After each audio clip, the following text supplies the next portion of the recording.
अभ्या कटियार कानपुर नगर।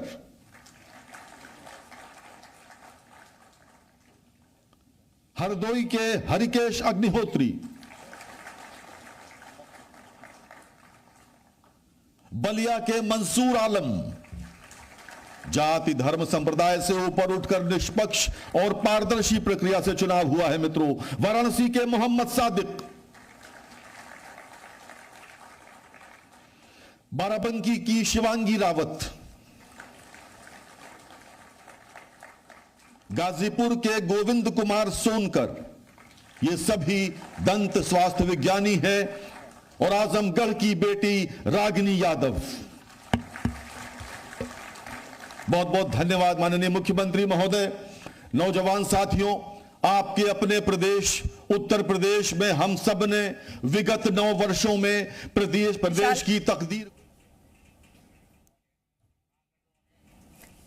तो सीधी तस्वीरें लखनऊ से आपको दिखा रहे हैं। हमारे साथ हमारे सहयोगी विशाल रघुवंशी इस वक्त लखनऊ से जुड़ चुके हैं। विशाल, मिशन रोजगार के तहत नियुक्ति पत्र बांटे गए मुख्यमंत्री की तरफ से। देखिए, बिल्कुल मिशन रोजगार के तहत लगातार जो है नियुक्ति पत्र दिए जा रहे हैं। इसी कड़ी में आज भी ये तमाम जो नियुक्ति पत्र हैं ये सीएम योगी आदित्यनाथ की तरफ से बांटे गए हैं। और आपको बता दें कि लगातार उत्तर प्रदेश अधीनस्थ सेवा चयन आयोग की तरफ से ये जो चयनित 252 दंत स्वास्थ्य विज्ञानी डेंटल हाइजीनिस्ट जो है इनको ये नियुक्ति पत्र दिए जा रहे हैं। और लोगों में पूरा कार्यक्रम आयोजित किया जा रहा है। और लगातार उत्तर प्रदेश में इस तरह का जो नियुक्ति पत्र है जो खाद्य सुरक्षा उत्तर प्रदेश के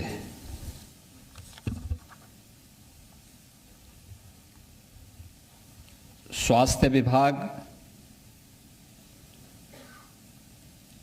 खाद्य सुरक्षा और औषधि प्रशासन विभाग से जुड़े हुए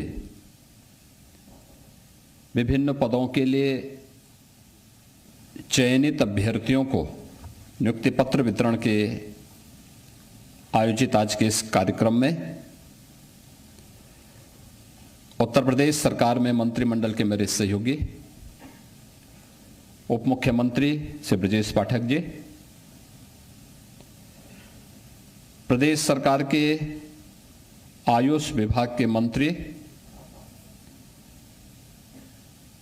तथा प्रदेश के खाद्य सुरक्षा और औषधि प्रशासन विभाग से जुड़े हुए राज्य मंत्री श्री दयाशंकर मिश्रा दयालु जी, चिकित्सा शिक्षा, चिकित्सा स्वास्थ्य और संसदीय कार्य विभाग के राज्य मंत्री कुंवर मयंकेश्वर शरण सिंह जी,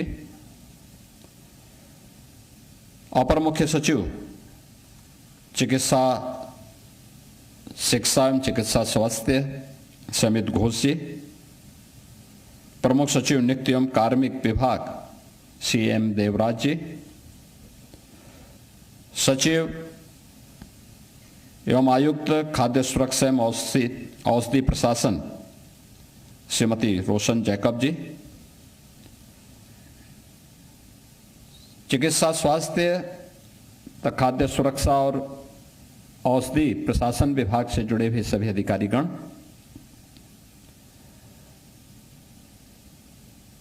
इन विभिन्न विभागों से जुड़े हुए चयनित अभ्यर्थीगण और उपस्थित बहनों और भाइयों, मैं सबसे पहले जिन 609 पदों पर चयन की प्रक्रिया संपन्न हुई है, आपके इस सकुशल चयन की प्रक्रिया और आज नियुक्ति पत्र वितरण के आज के इस कार्यक्रम के अवसर पर आप सबको मैं हृदय से बधाई देता हूं। आपके परिवार के सदस्यों को भी हृदय से बधाई देता हूं। एक निष्पक्ष और पारदर्शी चयन की प्रक्रिया के लिए अधीनस्थ सेवा चयन आयोग, जिसके अध्यक्ष शेषन सांबत जी यहाँ पर उपस्थित हुए हैं, मैं उनको और उनकी पूरी टीम को भी हृदय से धन्यवाद देते हुए आप सभी का उत्तर प्रदेश सरकार का हिस्सा बनने के लिए हृदय से स्वागत भी करता हूं। यहां पर मेरे पूर्व वक्ता हमारे डिप्टी सीएम जो चिकित्सा शिक्षा और चिकित्सा स्वास्थ्य विभाग के मंत्री भी हैं, उन्होंने अपनी बात यहां पे रखी थी। उससे पहले सिद्धा शंकर मिश्रा दयालु जी ने भी अपनी बात को आपके सामने रखी। स्वाभाविक रूप से हर माँ बाप की इच्छा होती है कि उसका बच्चा पढ़ लिख करके एक सुरक्षित भविष्य की दिशा में अग्रसर हो सके। इसके लिए उन्हें अपने स्तर पर अच्छी शिक्षा दिलाने का प्रयास करता है, सही मार्ग दिखाने का प्रयास करता है। लेकिन जब अपेक्षित परिणाम नहीं आते हैं तो न केवल वह नौजवान बल्कि उसके माँ बाप, उनके नातेदार, रिश्तेदार, इन सब के सपने भी चकनाचूर होते हैं। किसी नौजवान के सपने का चकनाचूर होना ये केवल एक उस यूथ या उस युवा के साथ धोखा नहीं है, बल्कि आने वाली पीढ़ी के भविष्य के साथ भी धोखा होता है और विकास को बाधित करता है। उत्तर प्रदेश जैसा राज्य ये वैसे ही बीमार नहीं हुआ था, ये बीमारू राज्य वैसे नहीं बना था। इसको इस प्रकार की चयन की प्रक्रिया में भेदभाव करके बेईमानी और भ्रष्टाचार ने इस राज्य को बीमारू बना दिया था, अराजक प्रदेश बना दिया था, गुंडागर्दी से त्रस्त प्रदेश बना दिया था, महीनों महीनों कर्फ्यू वाले प्रदेश के रूप में उत्तर प्रदेश को बदल दिया था। कोई भी व्यक्ति अपने आप को सुरक्षित नहीं महसूस करता था। चयन की प्रक्रिया में इतने भेदभाव होते थे कि माननीय न्यायालय को उन्हें रोकना पड़ता था।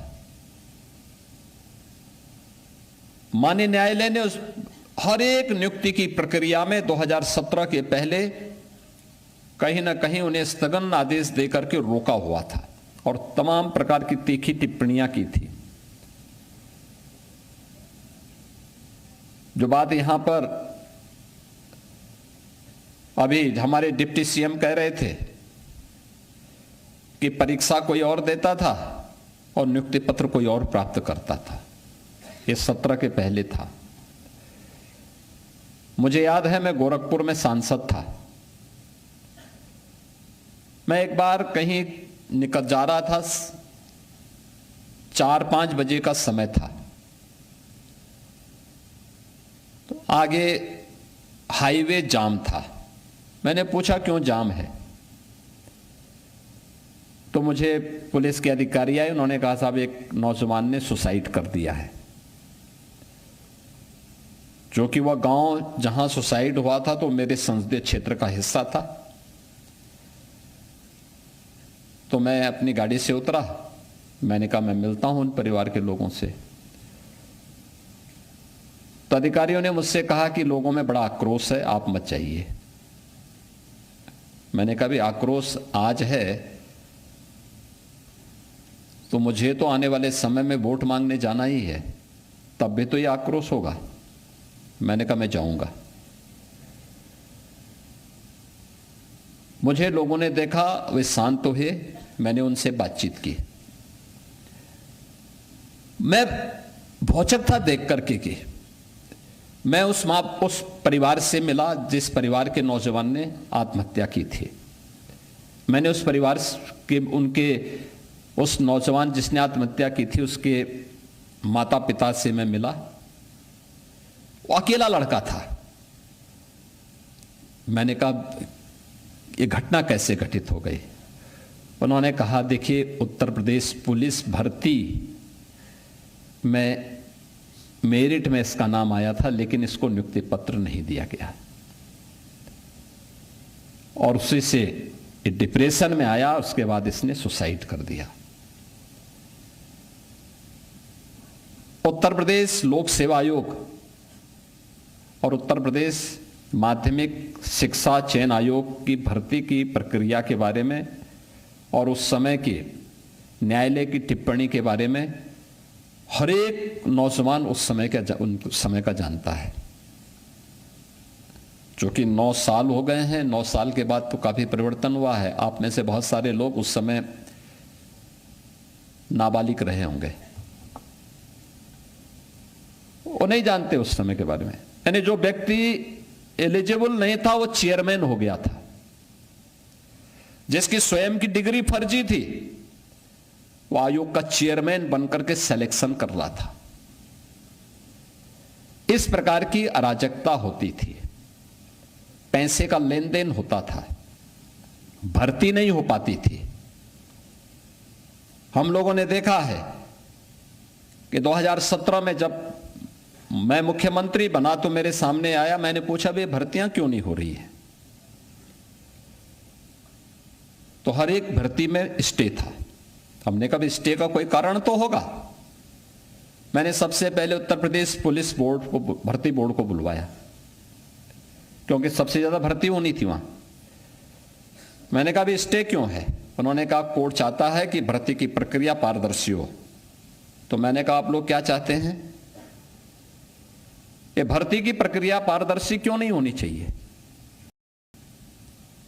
जो माननीय न्यायालय चाहता है उसके अनुसार नियमावली तैयार करिए, भर्ती की प्रक्रिया को आगे बढ़ाइए, न्यायालय में शपथ पत्र दाखिल करो। अगले 3 महीने के अंदर हमने सभी औपचारिकताएं पूर्ण की। माननीय न्यायालय ने, सुप्रीम कोर्ट ने हमें परमिशन दी। हमने भर्ती की प्रक्रिया प्रारंभ की और मुझे बताते हुए प्रसन्नता है कि अब तक हम 2,20,000 से अधिक पुलिस की भर्ती उत्तर प्रदेश के अंदर संपन्न कर चुके हैं। आप अनुमान करिए केवल पुलिस में ही 2,20,000 से अधिक भर्ती। पहले छोटी सोच थी तो काम भी छोटे छोटे करते थे। मुझे 2025 में 60,000 नौजवानों की भर्ती करनी थी। सभी लोग कहते थे साहब 60,000 कैसे हो पाएगी, और कहना भी उनका स्वाभाविक था, क्योंकि अधिकारी तो पुराने ही है, तो मानसिकता बदलने में थोड़ा समय लगता है। मैंने कहा क्यों इसकी चिंता कर रहे हो? उन्होंने कहा साहब ट्रेनिंग कैसे होगी? मुझे भी एक बार तो लगा कि हाँ ट्रेनिंग, क्योंकि 2017 में जब हम लोग ट्रेनिंग के लिए पुलिस की भर्ती मुझे करनी थी, 30,000 पुलिस की भर्ती मुझे करनी थी उस समय। पहले लॉट में, फर्स्ट फेज में 30,000 पुलिस आरक्षी की भर्ती होनी थी। ट्रेनिंग कहां होगी? क्योंकि 9 महीने की ट्रेनिंग भी होती है। तो मैंने एक पूछा भाई उत्तर प्रदेश में ट्रेनिंग की क्या स्थिति है? कुल क्षमता थी 3,000 की। अब हम कहां करें? मैंने भारत सरकार से बातचीत की। मैंने कहा मिलिट्री, पैरामिलिट्री के ट्रेनिंग सेंटर होंगे। अन्य राज्यों से बात की और तब जाकर के हम लोग पुलिस की वो भर्ती पूरी कर पाए थे। ये 2017 की बात कर रहा हूं। और 25 में जब हमने भर्ती की, 60,244 नौजवानों का एक साथ भर्ती, और एक साथ भर्ती के बाद ट्रेनिंग के लिए बहुत सारे लोग ये मानते थे कि यूपी उनके पास आएगा गुहार करने के लिए कि ट्रेनिंग के लिए अपने सेंटर दे दो। मैंने कहा नहीं, यूपी अपनी ट्रेनिंग क्षमता स्वयं विकसित करेगा। और मुझे बताते हुए प्रसन्नता है कि अभी मैंने 26 अप्रैल को पासिंग आउट परेड के माध्यम से उन 60,244 नौजवानों को अब फील्ड ड्यूटी में भेज दिया है, उनकी सफलतम ट्रेनिंग के बाद। ये सभी ट्रेनिंग उत्तर प्रदेश के अंदर ही, उत्तर प्रदेश के ही केंद्रों में हुई है, जो उत्तर प्रदेश पुलिस के अपने केंद्र हैं। कार्य करने की इच्छा शक्ति, गवर्नमेंट की जो स्पष्ट नीति होनी चाहिए, साफ नियत होनी चाहिए। परिणाम भी आते हैं। आज उसी परिणाम का, उसी दिशा में किए गए प्रयासों का परिणाम है कि हमने अब तक 9 लाख से अधिक नौजवानों को सरकारी नौकरी दी है यूपी के अंदर, 9 लाख से अधिक। और देश के अंदर किसी भी राज्य में सबसे अधिक नियुक्ति की प्रक्रिया को सकुशल संपन्न करने, पारदर्शी तरीके से संपन्न करने की का ये रिकॉर्ड है। लगातार अभी हम लोग कर रहे हैं। अधीनस्थ चयन आयोग, अकेले अधीनस्थ सेवा चयन आयोग इस वर्ष 32,000 से अधिक नियुक्ति की प्रक्रिया को संपन्न करेगा।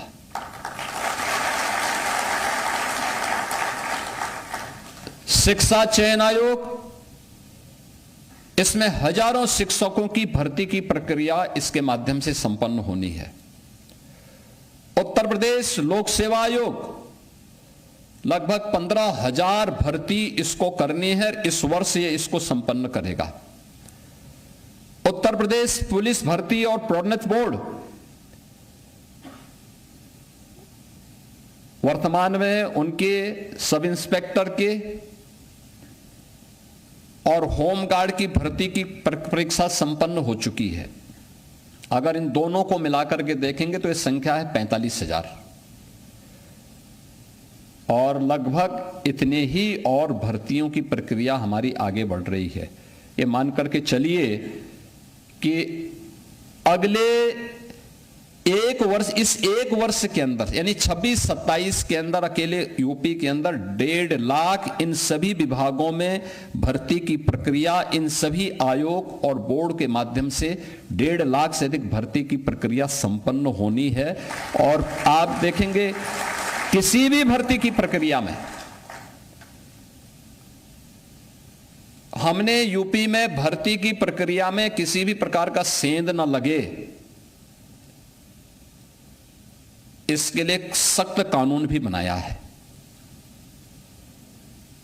जो भी इन भर्ती की प्रक्रिया की, इसकी पारदर्शिता पर, इस भर्ती की प्रक्रिया की किसी भी प्रकार की धांधली करते हुए पाया जाता तो उसको आजीवन कारावास की सजा और उसकी पूरी संपत्ति को जब्त करने का कानून भी हमारे पास मौजूद है। हम उसका इस्तेमाल भी करते हैं। परिणाम है आज हम लोगों ने 9 लाख से अधिक भर्ती की। अभी अधीनस्थ सेवा चयन आयोग से जुड़े हुए आज भी, कल भी और फिर 6 को भी हम लोग नियुक्ति पत्र वितरित करने जा रहे हैं। ये लगातार चलेंगे। ये भर्ती की प्रक्रिया पूरी पारदर्शिता के साथ, निष्पक्षता के साथ, बिना भेदभाव के, क्योंकि मेरा मानना है किसी भी प्रतिभावान नौजवान को जाति, क्षेत्र, संप्रदाय के आधार पर उसके साथ भेदभाव होना यह अपने आप में महापाप का कारण है। हम उस प्रतिभा को कुंठित करते हैं और विकास को अवरोधित करते हैं। अगर हमने भेदभाव किया होता तो हम उत्तर प्रदेश की अर्थव्यवस्था को इन 9 वर्षों में, जिसमें कि हमें वैश्विक महामारी कोरोना से भी जूझना पड़ा था, हम उत्तर प्रदेश की अर्थव्यवस्था को 3 गुना नहीं बढ़ा पाते। हम उत्तर प्रदेश की प्रति व्यक्ति आय को 3 गुना करने में सफल नहीं हो पाते। उत्तर प्रदेश के अंदर कानून व्यवस्था या उत्तर प्रदेश के अंदर आज जो हमने देश का सबसे अच्छा इंफ्रास्ट्रक्चर हम लोगों ने दिया है, एक्सप्रेसवे का, हाईवे का, ग्रामीण सड़कों का, ये हम नहीं दे पाते। जिन विभागों के बारे में लोग जानते ही नहीं थे कि ये भी कोई विभाग है, आज उन विभागों ने अच्छा काम करना प्रारंभ किया है।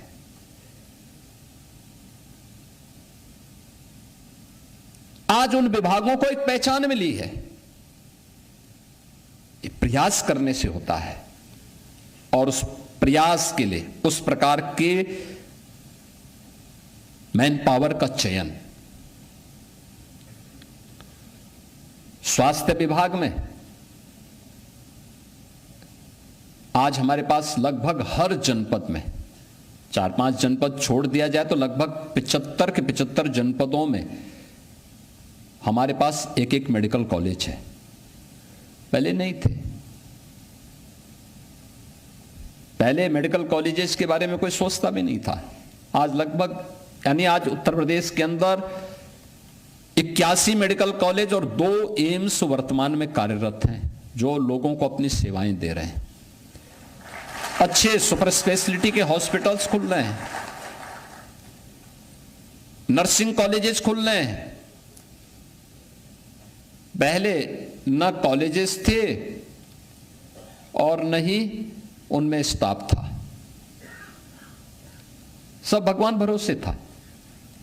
स्वाभाविक रूप से परिणाम भी उसी प्रकार से आता था। पूरा सिस्टम ही बीमारू था। खाद्य सुरक्षा और औषधि प्रशासन के बारे में लोग जानते ही नहीं थे, जबकि एक बहुत महत्वपूर्ण विभाग है। भाई, आप दवा कौन सी ले रहे हैं, उस दवा में उसके अनुसार वो साल्ट पड़ा है कि नहीं पड़ा है, उसकी क्वालिटी है कि नहीं है। एक पक्ष वह और दूसरा पक्ष खाद्य सुरक्षा से संबंधित है। याद करिए, हर एक आइटम में मिलावट। अब उस मिलावट को रोकेगा कौन? पुलिस थोड़े रोक पाएगी, उसके पास कुछ भी नहीं। उसके लिए जो विभाग जिम्मेदार था, उसके पास आवश्यक इक्विपमेंट नहीं थे, जांच करने के लिए लैब्स नहीं थी। अगर कभी वह कोई नमूना लेता भी था तो नमूने के परिणाम आने में वर्षों लगते थे। तब तक मिलावट करने वाला अगर बहुत भाग्यशाली होगा तो वही जीवित रहता होगा, नहीं तो वो भी दूसरे लोग की यात्रा में अपनी मौत मर जाता था, कोई सजा नहीं हो पाती थी उसको। आज ऐसा नहीं है। मार्केट में जो दूध सामान्य बेच रहे होंगे नहीं कह सकते, लेकिन अगर डेयरी के माध्यम से बेच रहा है तो उसकी क्वालिटी को सुनिश्चित करने के लिए सख्त हिदायत भी है। और मिलावट करते हुए पाया जाएगा तो स्वाभाविक रूप से उसको मालूम है कि उसके बाद की क्या स्थिति होनी है। मसालों की स्थिति, खाद्य तेल की स्थिति, पर्व और त्योहार के पहले आप देखते होंगे मिठाई की क्या स्थिति होती थी। पहले किसी भी मिठाई में व्यक्ति किसी को उपहार देने जा रहा है और पता लगा इतनी उसमें मिलावट होती थी कि वो उपहार की वजह वो जहर दे रहा है उसके माध्यम से। अब नहीं कर सकता। जिस विभाग को इसके लिए करना था, ये काम करना था, उसके पास न आदमी थे, न लैब थी और न लैब में इक्विपमेंट थे। अब हम लोगों ने औषधि के बारे में भी जांच करने के लिए, कोई भी ड्रग है उसकी जांच करने के लिए हमारे पास हर एक रेंज स्तर पर यानी मंडल स्तर पर एक लैब है, एक ग्रेड की लैब। उसमें इक्विपमेंट हैं, खाद्य सुरक्षा से जुड़े हुए नमूने अब जो लिए जाएंगे उन नमूनों को जांच करने के लिए अब ऐसा नहीं कि बलिया का व्यक्ति आगरा जा रहा है, बल्कि उसी कमिश्नरी के अंदर, उसी मंडल के अंदर उसको उसकी जांच के लिए लैब उपलब्ध होगी और वहां पे प्रशिक्षित मैन पावर होगा, जो ट्रेन्ड मैन पावर वहां पर उसके नमूने एक समय सीमा के अंदर दे करके बता पाएंगे कि यह नमूना सही है या गलत है। अगर कोई गलत दे रहा है तो उसके खिलाफ सजा भी, उसके खिलाफ कार्रवाई होगी, नहीं दे रहा है तो मार्केट में वो बिके। ये सभी प्रयास इसमें हो रहे हैं और उसी क्रम में जो प्रयास हुए हैं इसमें जो हमारी प्रयोगशालाएं थी, पहले 5 प्रयोगशालाएं थी औषधि परीक्षण के, अब हमारे पास हाई एंड इक्विपमेंट के साथ 18 प्रयोगशालाएं वर्तमान में कार्य कर रही हैं। 18 प्रयोगशालाएं, आप सोचिए 5 से 18, आजादी के बाद से लेकर के 2017 तक केवल 5 लैब्स बन पाई थी। मनुष्य के स्वास्थ्य के साथ कितना खिलवाड़ हो रहा है उसको पता ही नहीं था कि जो दवा खा रही है वो सही है या नहीं है। अब लैब बनी है, उसमें उस लैब के माध्यम से जो कुछ भी वो प्राप्त होगा। पहले इन प्रयोगशालाओं में 12,000 नमूने प्रतिवर्ष लिए जाते थे। अब इस संख्या को हम बढ़ा करके लगभग 55,000 कर सकते हैं हर वर्ष। उत्तर प्रदेश जैसे राज्य में 55,000 नमूने लेंगे तो पता भी लगेगा 12,000 में क्या होता था। अब 55,000 के माध्यम से पता लगेगा कि ये दवाइयां जो हॉस्पिटल्स में, प्राइवेट हो या गवर्नमेंट हॉस्पिटल्स में जो खरीदी जा रही हैं या वहां पे कहीं भी बेची जा रही हैं या कहीं मैंने उसकी प्रोडक्शन भी हो रहा है, उसकी क्वालिटी की जांच आज वहीं पे उसी मंडल में की जा सकती है और लोगों को आराम से, क्योंकि मिलावट जो जितनी भी डुप्लीकेट दवा आती थी इन सब की जांच भी वहां पर हो सकती है। और इसी के लिए आज मुझे बताते हुए प्रसन्नता है कि 357 जो एनालिस्ट हैं इनकी भर्ती की प्रक्रिया संपन्न हुई है। अब तक ये संख्या मात्र 44 थी, अब 44 से बढ़कर के इनकी संख्या हो गई 401। तो स्वाभाविक रूप से 401 ज्यादा अच्छा काम परिणाम देंगे, काम भी देंगे। और यह एक महत्वपूर्ण भर्ती यहां पर संपन्न हुई है। ऐसे ही खाद्य सुरक्षा से जुड़े हुए जो 6 प्रयोगशालाएं पहले थी, आप पहले उसमें फूड एनालिस्ट की संख्या अभी तक केवल 58 ही है और हम लोगों ने इसके लिए 417 पद के लिए अधियाचन भेजा हुआ है जो उत्तर प्रदेश लोक सेवा आयोग में चल रहा है। बहुत शीघ्र उनकी भर्ती की प्रक्रिया संपन्न होने जा रही है और उसमें उनको भी हम नियुक्ति पत्र ऐसे ही वितरित करेंगे। खाद्य सुरक्षा के सभी नमूने उपलब्ध हों। अभी तक केवल 6 लैब्स थी, अब 18 लैब्स हो गई हैं जिसमें हम लोगों ने अच्छे इक्विपमेंट, सभी जो भी वहां पे खाद्य नमूनों की जांच करने के लिए आवश्यक थे ये सभी उपलब्ध करवा दिए हैं। और अब कोई जन स्वास्थ्य के साथ नहीं खिलवाड़ कर पाएगा। ये लैब्स जो बनी है, अरे सभी एनालिस्ट जब वहां पे भर्ती होकर के आ जाएंगे, जो नमूने अब तक केवल 36,000 नमूने प्रतिवर्ष लिए जाते थे, हम इनकी संख्या को बढ़ा करके 1,08,000 से अधिक प्रतिवर्ष ले सकते हैं। और प्रत्येक खाद्य सामग्री जो जनता के लिए परोसी जाएगी उसकी क्वालिटी को सुनिश्चित कर पाएंगे। और ये मनुष्य के स्वास्थ्य के साथ मुझे लगता है किसी भी प्रकार की कोई खिलवाड़ नहीं कर पाएगा। यह कार्य इसके माध्यम से करने का एक प्रयास हुआ है। और जो मार्केट से कोई भी मिलावट वाली सामग्री है, कोई भी इस प्रकार की चीजें हैं जो उसके स्वास्थ्य के साथ खिलवाड़ करता हो, उसको हटाने की प्रक्रिया का एक हिस्सा आज इसके साथ ही 252 डेंटल हाइजीनिस्ट की भी भर्ती की प्रक्रिया संपन्न होकर के नियुक्ति पत्र वितरित किए जा रहे हैं।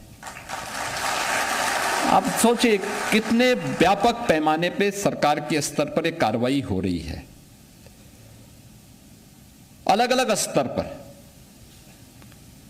कोई पहले इसका महत्व नहीं समझता था क्योंकि उनको मानव स्वास्थ्य से मतलब ही नहीं था, उनको अपने स्वयं के स्वास्थ्य से मतलब था, अपने परिवार के स्वास्थ्य से मतलब था, समाज के स्वास्थ्य से मतलब नहीं था। इसलिए कोई भी, और स्वाभाविक रूप से आप देखते होंगे किसी व्यक्ति का दांत अगर एक बार खराब हो जाए ना तो उसका सारा स्वाद एकदम चोखा हो जाता है।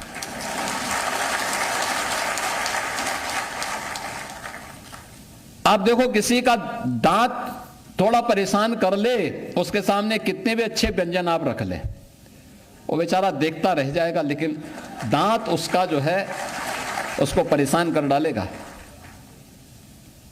लेकिन अब अच्छे जब डेंटल हाइजीनिस्ट जब रहेंगे, लोगों को अच्छी राय देंगे, तो अच्छे दांत होंगे तो स्वाभाविक रूप से भोजन भी उसको अच्छा लगेगा, चबा करके लेगा तो स्वाभाविक रूप से स्वस्थ भी रहेगा। और वह आज की आवश्यकता है, हर फील्ड के विशेषज्ञ हम उपलब्ध करवा सकें। उनके माध्यम से लोगों को अच्छी स्वास्थ्य सुविधा उपलब्ध करवा सकें, बीमारी होने के पहले बचाव के बारे में लोगों को जानकारी दे सकें, नौजवान को रोजगार के साथ साथ उसकी प्रतिभा का लाभ ले सकें, इस सरकार के स्तर पर किए जाने वाले प्रयास का एक हिस्सा है। और डबल इंजन सरकार के द्वारा किए जाने वाले प्रयास ये प्रधानमंत्री मोदी जी के मिशन रोजगार का हिस्सा भी है कि नौजवान को अधिक से अधिक नौकरी मिले। हम सरकारी क्षेत्र में भी देंगे। बहुत सारे यूथ ऐसे होते हैं जो चाहते हैं कि नहीं है, वो अपने तरीके से अपना स्वयं का स्टार्टअप स्थापित करें, अपना स्वयं का उद्यम स्थापित करें। उनके लिए भी हम लोगों ने व्यवस्था बनाई है, अलग अलग प्रकार की व्यवस्थाएं बनाई हैं। कहीं पे पीएम स्टार्टअप की योजना है, कहीं पीएम स्टैंडअप की योजना है, कहीं सीएम युवा उद्यमी योजना है, कहीं पीएम मुद्रा की योजना है। ये सभी योजनाएं भी कार्य हो रही, इसमें भी कार्य हो रहा है। एमएसएमई सेक्टर में ढेर सारे नौजवानों को नौकरी मिली है। सुरक्षा का बेहतर वातावरण बना, दंगा मुक्त और गुंडा मुक्त प्रदेश हुआ, अच्छे निवेश आए।